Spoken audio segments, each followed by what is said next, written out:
Hello there everybody and welcome back to the railway. Today join me here on my workbench for a bit of a comparison video. Now you may remember last video I reviewed and unboxed an Accurascale Manor loco.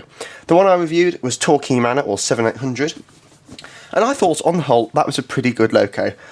However, there were some elements of the performance which weren't too great, so I am in touch with Accurascale about that. However, that wasn't the only Manor I ordered, because I also ordered this one. Now you can't really see it because it's too big to fit in the shot of my camera order. But this is Earlstoke Manor, so I've got two Manors. So this is Earlstoke Manor. So yes, I ordered this, same price, £169.99, the RRP. So I thought we could do a bit of a very quick unboxing and do a bit of a comparison between the two models, particularly in terms of performance. So, very quick, as you can see on the end of the box, this one is ACC 2500 7812. It's Earlstoke Manor in the BR lined green, which is the lake crest. So that's what I've got. I'm going to do a very quick unboxing. So, lifting the lid. Again, it's pretty heavy. And it's an enormous box as well, I should say. Almost overkill. Inside then, we've got the same bits of paperwork as we had last time. So we've got the background. And we've also got instruction manual, which I've read, so I don't really need to read that again. I will glance in case there's anything different, but they're both DCC ready, so there shouldn't be any difference there. Lift the foam up then, and there is the blister pack inside. So, I will, in fact, let me just get the detail pack out. So this time we've got etched nameplates for Earlstoke Manor, as opposed to Torquay obviously, and we've got all the same stuff in the detail pack, so I won't bother looking over that. Just have a look at my previous review if you want to. I'll put a link in that corner. I think it's that corner. If it isn't, it'll be up there somewhere. Anyway, okay, right, again this is a huge blister pack, or ice block, whatever you want to call it. Not too sure why it's so big, but I'm not complaining. There's plenty of protection on the model. So let's get this out. Sleeve into the box.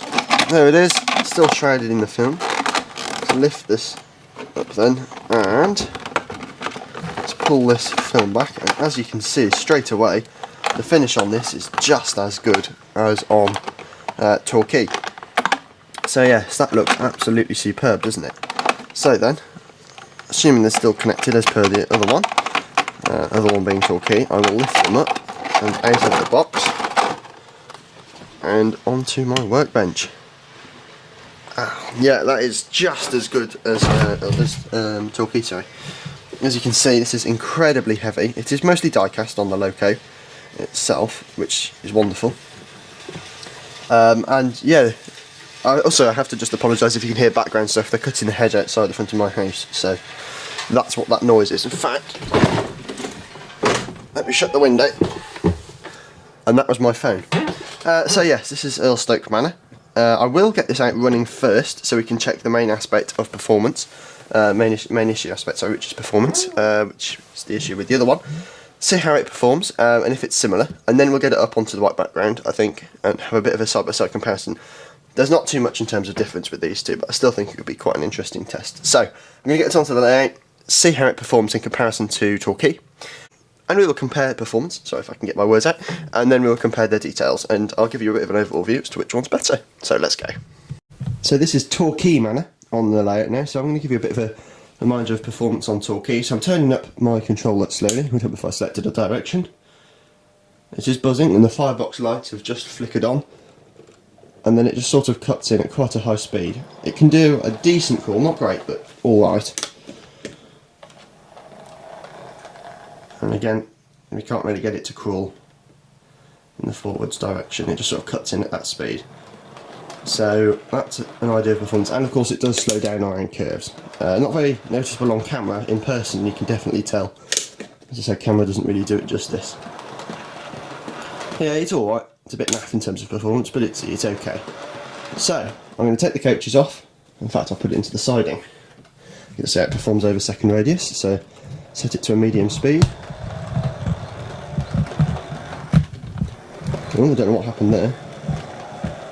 And into the second radius, as you can see it's slowing right down on the second radius there.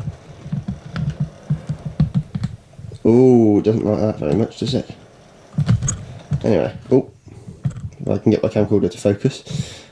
Stop that there. So we're now going to cut and we'll put Earlstoke on. Right, so I've moved my Hornby King class and Bachmann N class out the way, which are both far inferior locos, and we have Earlstoke on the track now. This will be its first ever run, I should say. I haven't ever tried to run this loco before, so we will do that very slowly. Turning up then, set the direction. As you can see, that cuts in at quite a slow speed this time.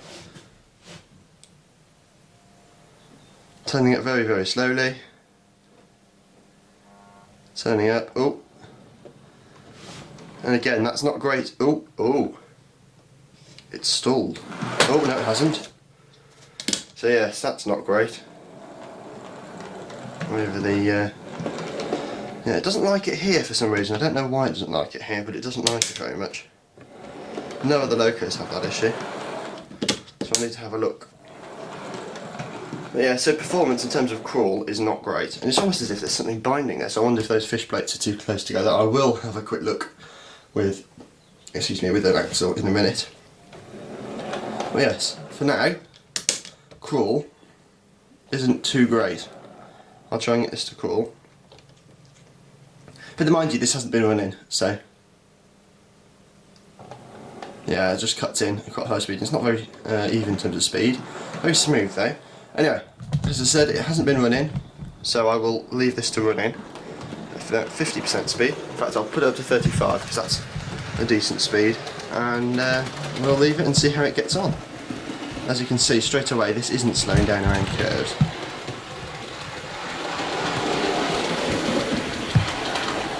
Yeah, so that's not slowing down around the curves very much, if at all. Oh, there's a focus. So yes, we'll leave and see how this gets on around the layout, and I'll come back to you once running in is complete. But that looks a lot better.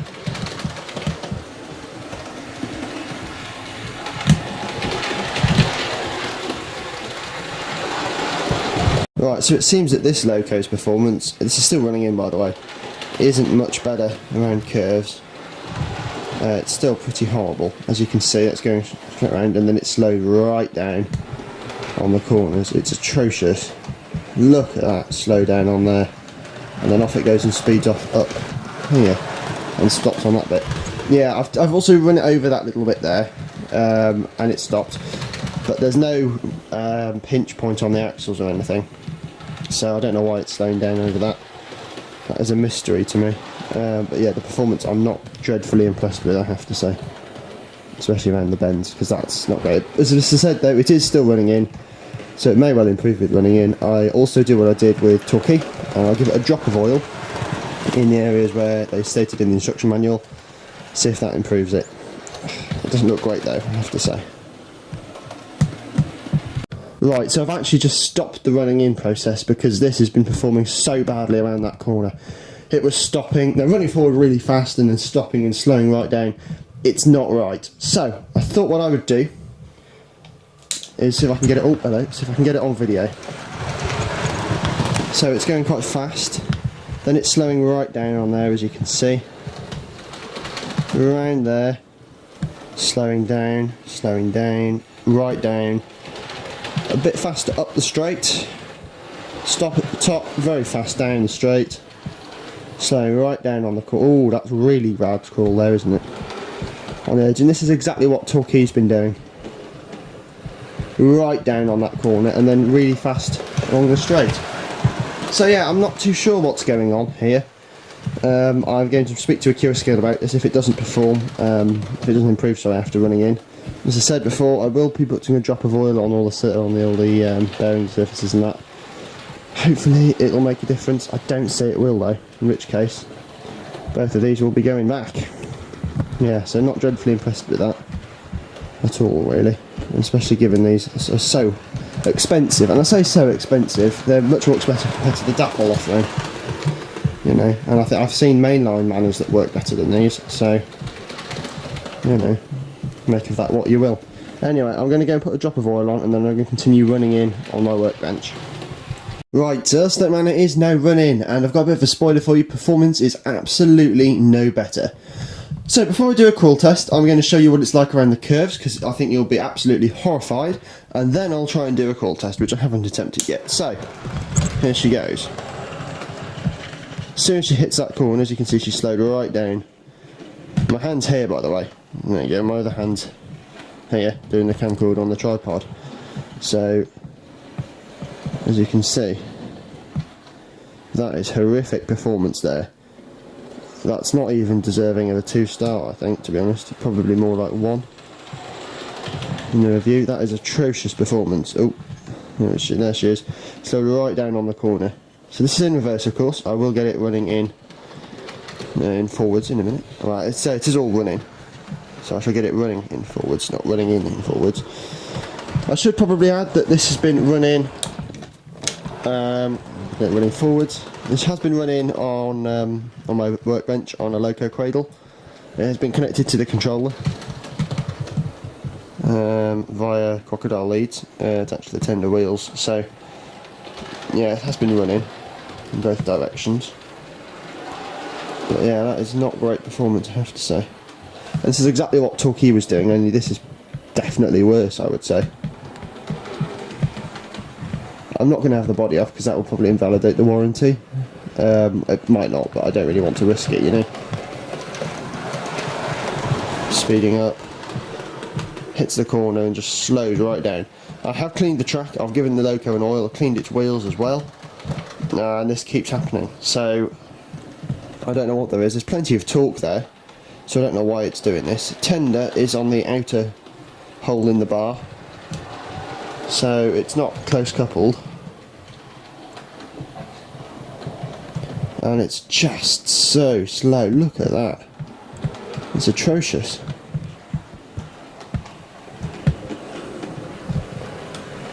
So that's going to be going back to Accurascale, I think. Anyway, if I bring it to a slow stop then. Let's try it crawling.